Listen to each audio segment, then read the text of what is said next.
all know that the Buddhism, the Bodh Dharma is leading by Gautam Buddha. It has a many followers. The number of people who believe in it is nearly 40 crores and moreover. In the story, one day when Gautam Buddha was going to hunting, he saw so many different people around him. One is old, one is dead, and one is suffering from bad disease. Seeing all this, his heart filled with sorrow, and lots of thought coming in his mind and running so badly. And he is a being so curious and being so restless why people so sad in this world, and seeking the truth about it, he left his home and went to forest. And one day under the peepal tree he got enlightenment and being the god of Bodh. So in this video I am gonna tell you about Buddhism. Are you ready for it? So let's start our video.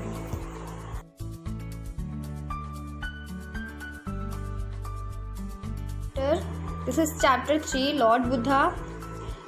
Lord Buddha was born as a prince. Seeing the suffering and pain of people, he left his house to know the truth behind all this. He was enlightened under a peepal tree. He started the religion Buddhism, which now has a crores of followers. Gautam Buddha एक राजकुमार पैदा हुए थे. लोगों की पीड़ा और दुख देखकर उन्होंने अपना राजमहल छोड़ दिया, यह जानने के लिए कि आखिर इस दुख और दर्द का सत्य क्या है. एक पीपल के पेड़ के नीचे उनको ज्ञान की प्राप्ति होती है और उन्होंने इस ज्ञान की प्राप्ति से उन्होंने बौद्ध धर्म की शुरुआत की. India has been home of religion. One of them is Buddhism. India has been home of many religions. One of them is Buddhism. The religion, which is based on the teaching of Gautam Buddha, it has had more believers than any other religion in history and is one of the leading religion in the world. The number of people who believe in it is nearly 40 crore and moreover. They live in a good many countries including Bhutan, China, Cambodia, India, Japan, Korea, Laos, Malaysia, Mongolia, Myanmar, Nepal, Singapore, Sri Lanka, Taiwan, Thailand and Vietnam. जैसा कि हम सब जानते हैं, भारत अनेक जातियों और धर्मों का घर रहा है. उनमें से एक धर्म है बौद्ध धर्म. बौद्ध धर्म जो गौतम बुद्ध की शिक्षाओं पर आधारित है. यह धर्म किसी अन्य धर्म की तुलना में सबसे अधिक पूजने और मानने वाला धर्म है और दुनिया के प्रमुख धर्मों में से एक है. इस धर्म को मानने वालों की संख्या लगभग 40 करोड़ से अतिरिक्त है और वे कई अच्छे देशों में रहते हैं समेत India, Japan, Korea, Laos, Malaysia, Mongolia, Myanmar and extra. इन सब देशों में इसके फॉलोअर्स रहते हैं.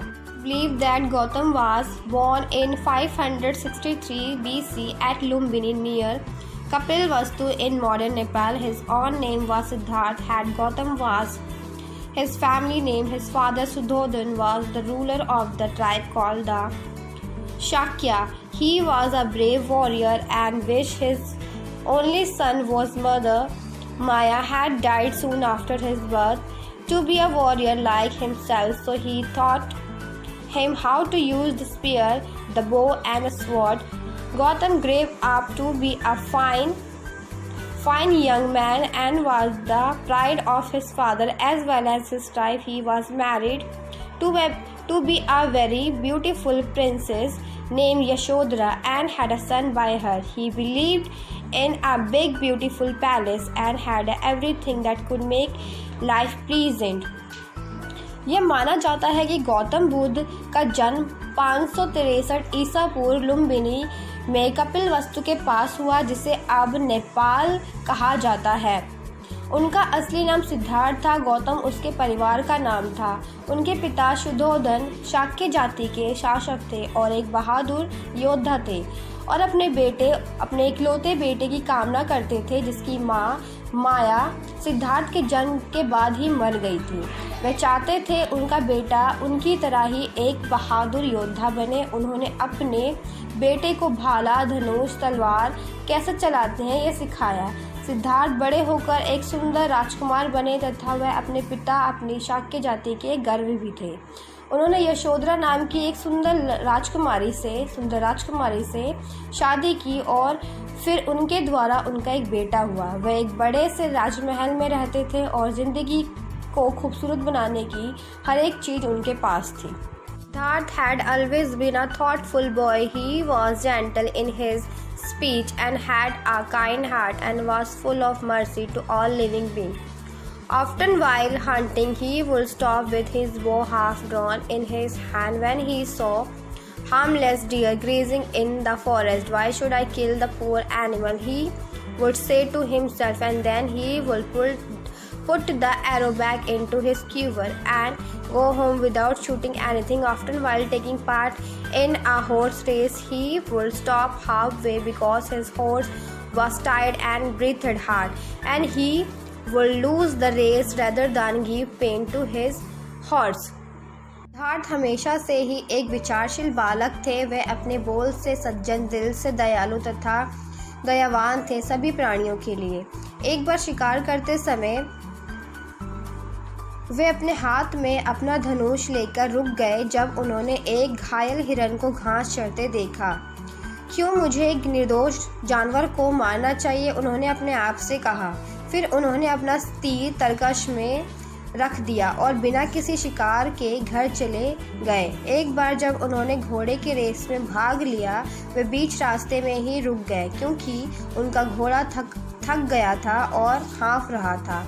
वे अपने घोड़े को दर्द देने की बजाय रेस हार गए। One day in the spring season, he went out of the palace for a ride to look at the beautiful fields. As he rode slowly through the land full of gardens and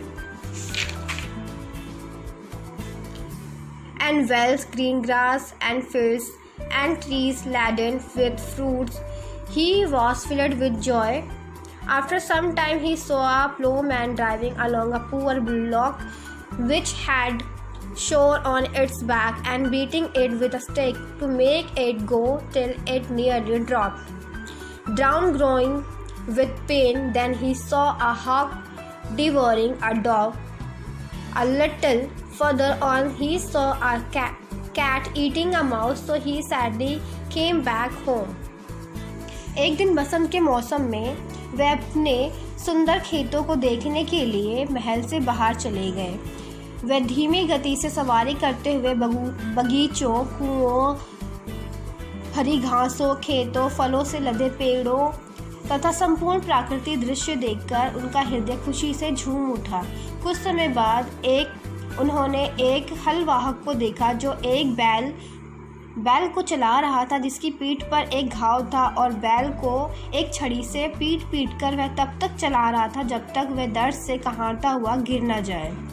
फिर उन्होंने एक बाज को एक कबूतर को खाते देखा।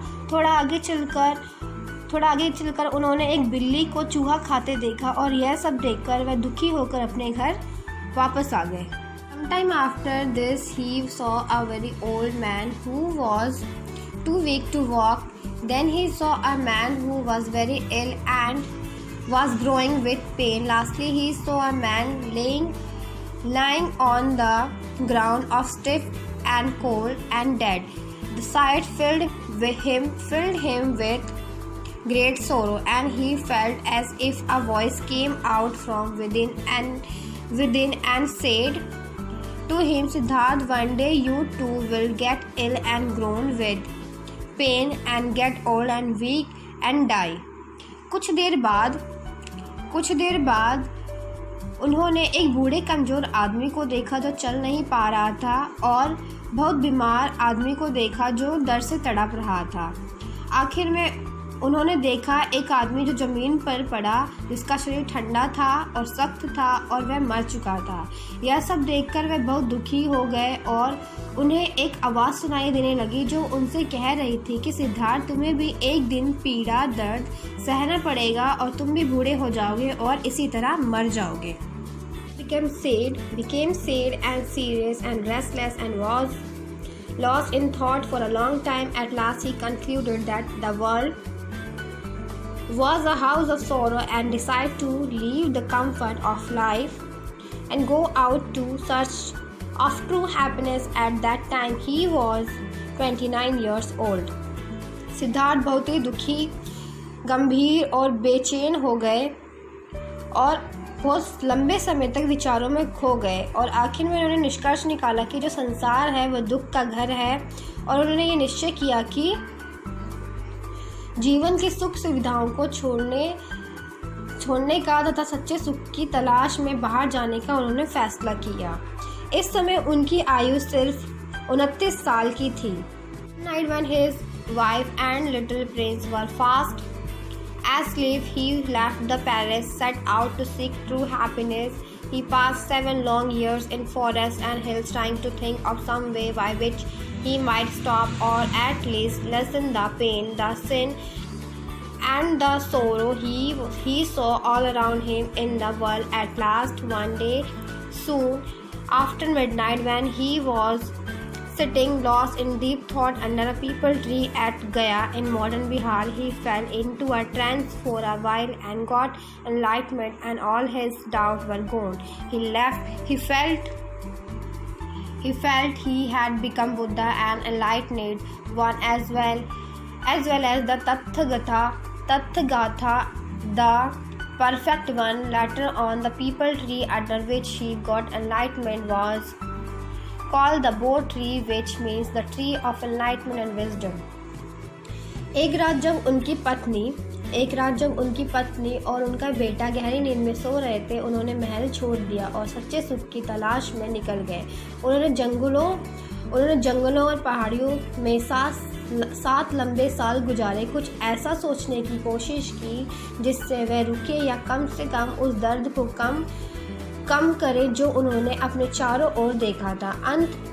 अंत में एक दिन आधी रात के तुरंत बाद, जब वह गहरे विचारों में डूबे हुए थे, एक पीपल के पेड़ के नीचे गया नाम की जगह पर, जिसे अब बिहार के नाम से जाना जाता है, वह कुछ देर के लिए बेहोश हो गए और तभी उन्हें ज्ञान की प्राप्ति हो गई तथा उनके सारे संदेह और प्रश्न दूर हो गए और वह ऐसा महसूस कर रहे थे जैसे कि वो एक भगवान बन चुके हैं, जिन्हें ज्ञान की प्राप्ति हो चुकी है, वो बोध बन चुके हैं। और जिस पेड़ के नीचे उन्होंने ज्ञान की प्राप्ति की, उसे बाद में बोध ट्री के नाम से जाने लगा, जिसका मतलब होता है ज्ञान का पेड़, जहाँ पे ज्ञान की प्राप्ति होती है। He left the wood and came back into the world to preach his religion. He gave his first sermon to 5 disciples at Sarnath near Varanasi, which is called Varanasi these days. For 45 years, Buddha wandered about in the valley of the Ganga, rising at dawn, walking 15 to 20 miles a day, and teaching all who came to listen to him the way to happiness he had found. Many men followed him, and even in his lifetime, lakh of Hindu became his disciples. बोध की प्राप्ति के बाद वे जंगल से बाहर आकर संसार को अपने बोध का ज्ञान तथा प्रवचन देने लगे। उन्होंने अपना पहला उपदेश 5 शिष्यों को बनारस के पास सारनाथ में दिया, जिसे इन दिनों बनारसी के नाम से जाना जाता है। 45 वर्ष तक वे गंगा की घाटी में भटकते रहे। एक दिन में 5 से 20 मील तक चलते थे और जो भी रास्ते में आता था उन्हें सुनना पसंद करता था, उसे वे बौद्ध धर्म के बारे में बताते थे। बहुत से लोग उनके शिष्य बन जाते थे और उनके जीवन काल में ही लाखों हिंदू उनके शिष्य बन गए थे। Buddhism was the chief religion in India for quite 600 years. Hundreds of years after his death, the Buddhists began to worship him as a god, and a great many images of him were set up at various places. बौद्ध धर्म 600 सालों से भारत का प्रमुख धर्म रहा था रहा है भी। बौद्ध भगवान की मृत्यु के 100 साल के बाद भी इनकी पूजा होती है एक भगवान के रूप में, और इनकी बहुत सारी मूर्तियाँ और तस्वीरें कई जगहों पर भगवान के रूप में रखी गई हैं। महात्मा Buddha was one of the kindest men who ever lived. He taught people that it was their duty to be good and kind to all living beings, and that it was a sin to be cruel or to hurt any one of them. He said that all men were both free and equal in the sight of God, and that one man was as good as another if he lived a pure and holy life, spoke the truth, and did no sin. He is believed to have passed away at the age of 80 in 483 BC at Kushinagar in Uttar Pradesh.